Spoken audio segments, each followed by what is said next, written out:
ఓం నమో వెంకటేశాయ. ఈరోజు తిరుమల నుంచి ప్రయాగ్రాజ్ అలహాబాద్ దగ్గర జరిగే కుంభమేళా కార్యక్రమానికి ఇక్కడి నుంచి టీటీడీ నుంచి కళ్యాణ రథం వెళ్తుంది. అక్కడ జరిగే కార్యక్రమాల్లో నిత్యం జరిగే పూజల్లో పాల్గొనడానికి కూడా మన టీటీడీ సిబ్బంది సుమారు 150-170 మంది అక్కడికి వెళ్ళి రాత్రింబవళ్ళు అక్కడ కార్యక్రమాల్లో పాల్గొంటున్నారు. అదేవిధంగా ఉత్తరప్రదేశ్ రాష్ట్రంలోని ప్రయాగ్రాజ్ అలహాబాద్ వద్ద జనవరి 13 నుండి 26 వరకు ఈ కుంభమేళా జరుగుతుంది. దాంట్లో ఫిబ్రవరి 26 వరకు జరుగుతుంది. ఈ భక్తులు ఈ యొక్క కళ్యాణోత్సవాల్లో 4 రోజులు జరుగుతుంది. జనవరి 18, 26, ఫిబ్రవరి 3, 12 తేదీల్లో కళ్యాణోత్సవాలు జరుగుతున్నాయి. దీనికి భక్తులందరూ పెద్ద సంఖ్యలో వస్తారని చెప్పి ఆశిస్తున్నాం. అదేవిధంగా అక్కడ జరిగే కార్యక్రమాల్లో కోట్ల మంది ప్రజలు వచ్చే అవకాశం ఉంది. కాబట్టి ఇది దిగ్విజయంగా జరుగుతుంది, మాకు పూర్తి నమ్మకం ఉంది. ప్రతి ఒక్కరి సహకారం కూడా కావాలి. అక్కడ జరిగేటువంటి నిత్య కైంకర్యాలు అయితే ఏముంది, ఇక్కడ ఉన్నటువంటి టెంపుల్ లాగానే అక్కడ కూడా నమూనా టెంపుల్ నిర్మించడం కూడా జరిగింది.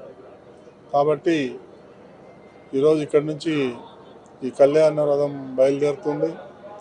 బహుశా 2 రోజుల్లో అలహాబాద్ చేరుకుంటుంది. అక్కడ జరిగే బ్రహ్మాండమైనటువంటి కార్యక్రమాల్లో మన వాళ్ళందరూ కూడా పాల్గొంటారు. ఇవి కార్యక్రమం దిగ్విజయం కావాలని చెప్పి నేను మనస్ఫూర్తిగా కోరుకుంటున్నాను. ఉత్తరాది భక్తులు చాలామంది వచ్చే అవకాశం ఉంది, చూడాలి. ఇది 3వసారి మనం నిర్వర్తించటం. గతంలో కూడా 2 సార్లు దిగ్విజయంగా నిర్వహించాం. ఈసారి కూడా బ్రహ్మాండంగా జరుగుతుందని చెప్పి ఆశిస్తున్నాం. జనవరి 13 నుంచి ఫిబ్రవరి 26 దాకా మహాకుంభమేళ ప్రయోగంలో జరుగుతుంది.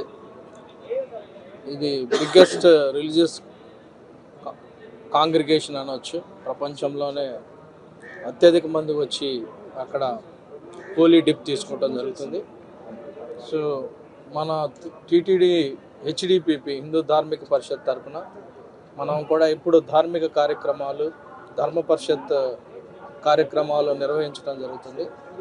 దానిలో భాగంగా మనం దాదాపు 2.5 ఎకరాల్లో మన నమూనా ఆలయాన్ని నిర్మించడం జరుగుతుంది. అది ఆల్మోస్ట్ కంప్లీషన్ స్టేజ్కి వచ్చింది. ఈ నమూనా ఆలయంలో మనం నిత్యం ఇక్కడ ఏ రకంగా అయితే నిత్యం కార్యక్రమాలు చేస్తామో అక్కడ అదే విధంగా కూడా డిజైన్ చేయడం జరిగింది. అందుకోసం ఆఫీసర్స్ కానీ అర్చకులు కానీ వాళ్ళందరూ కూడా ఇప్పటికే ఈ 45 రోజులకు కూడా పూర్తి స్థాయిలో అధికారులని డ్రాఫ్ట్ చేయడం జరిగింది. వాళ్ళందరూ కూడా ఫేజ్డ్ మేనర్లో ప్రతి ఒక్కరికి 11 రోజులు అలా వాళ్ళకి డ్యూటీస్ ఇవ్వడం జరిగింది. వాళ్ళందరూ కూడా అక్కడ ఉండి కార్యక్రమాలు కూడా నిర్వహిస్తూ అలాగనే 4 సార్లు స్పెషల్ కళ్యాణం కూడా నిర్వహించడం జరుగుతుంది. ఇదంతా కూడా నమ్మకం, అంటే మన కలియుగ దేవుడు వెంకటేశ్వర స్వామి మీద ఉన్న నమ్మకాన్ని ప్రపంచవ్యాప్తంగా కూడా మనం ప్రచారం చేసుకునే కార్యక్రమంలో ఇది కూడా నిర్వహించడం జరుగుతుంది. దానివల్ల భక్తులు కూడా అక్కడికి వచ్చిన వాళ్ళు కానీ, ఉత్తరాది నుంచి వచ్చే భక్తులు కానీ, దక్షిణాది నుంచి భక్తులు కానీ అక్కడికి వచ్చి స్వామివారిని దర్శించుకొని ఆశీస్సులు తీసుకునే అవకాశం జరుగుతుందని ఈ రకంగా ఈ సందర్భంగా తెలియజేస్తున్నాను. సో అందరూ కూడా భాగస్వాములై ఇది సక్సెస్ఫుల్ కావాలని ఆ దేవుడిని ఆ దేవుణ్ణి స్మరించుకుంటాం. నమో వెంకటేష్.